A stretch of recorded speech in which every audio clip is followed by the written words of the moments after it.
नमस्कार, माझं नाव निरंजन बाळासाहेब फरांदे.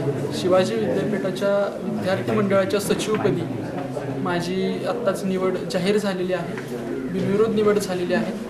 हे एक विद्यापीठाच्या दृष्टिकोनातून विकासाचंच पाऊल आहे. शांततेमध्ये निवडणुका झाल्या पाहिजेत त्या दृष्टिकोनातून. दुसरी गोष्ट म्हणजे सचिवपदी निवड झालेली जी आहे की ह्या पदावरती बसून विद्यार्थ्यांच्या विकासासाठी जे काही करता येईल, जे काही निर्णय घेता येतील यासाठीच आमचा प्रयत्न असणार आहे.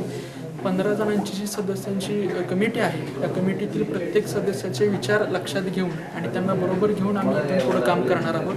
मुलींच्या काही समस्या आहेत, विद्यापीठाच्या ज्या काही 280 महाविद्यालय आहेत 81 तिथल्या मुलींच्या काही समस्या आहेत किंवा स्वच्छतागृहांच्या मुलींच्या काही समस्या आहेत, छेडछाडीच्या संदर्भातल्या काही समस्या आहेत.